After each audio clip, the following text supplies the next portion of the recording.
Hey guys, welcome back with the QB Docs. Doc Drew here, joined with Doc Dusty. And we're going to talk about the width of the stance for quarterbacks in their pre-pass position, because we know that there's quarterbacks that have success playing the game wide, and we know that there's quarterbacks out there that have success playing the game narrow. We want to talk about the difference between the two and maybe some issues that come up with overstriking and what you can do for that. So we like to teach a wide stance, and there's a variety of reasons for that. We'll kind of go through those here real quick. All right, so Dusty has his feet just wider than his shoulders. He's in a good position. If he's too wide here, and now he strides at all, there's issues here because now he's outside his base of support. All right, so we know within our body, our anatomy only allows us to have so much hip extension. So by hip extension, I mean Dusty's leg here at the hip is behind him. All right, so that's true hip extension. But whenever a quarterback is placed too wide, he's going to hit a wall because ordinarily guys have shortened hips in the front of their hips, especially football players. But even if they do have enough hip extension, normal hip extension is about 20 degrees. So if Dusty turns again, when we show hip extension, all right, hip extension, that's about 20 degrees, okay, there. All right, and you can see that Dusty's foot's turned out just a hair, and both Dusty and I lack some hip extension just from, some issues with mobility. But if a quarterback doesn't have that, then we start to see these issues of overextension at the release point, the hand trailing the body, us getting overextended, having less velocity on our throws, and that vicious cycle continues. All right.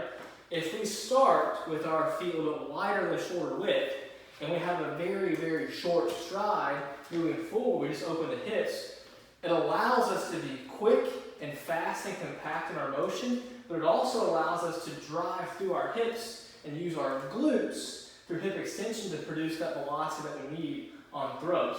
All right. Now, if guys are on the opposite side of that spectrum, they start narrow. Because we get guys all the time talking, well, I play narrow, I like to play narrow. And Gunner, our brother, was one of these guys.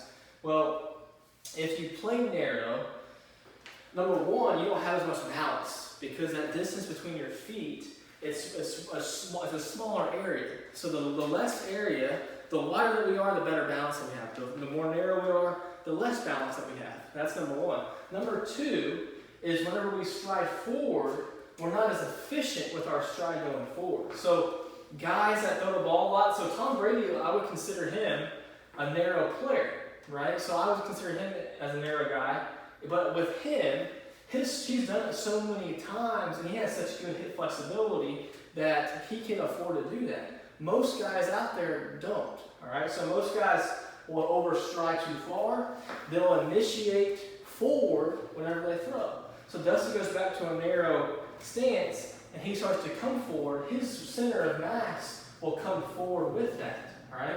And it's because ideally, we would want this left foot coming forward while we keep our weight back, all right? But guys that play narrow initiate forward, and they get their body moving forward too fast. And that results in a lot of balls into the ground, decreased velocity, and also results in guys that are overextended. There's just not a very efficient, fluid motion, okay? So guys, there's a good window that you have to play within, all right? You can't play too wide because we'll get overextended. If you play narrow, you have less balance and more likelihood of leading forward, initiating forward with that weight whenever you throw. So find that good medium, all right? Practice that short stride. Practice using your hips whenever you do throw. That'll really help.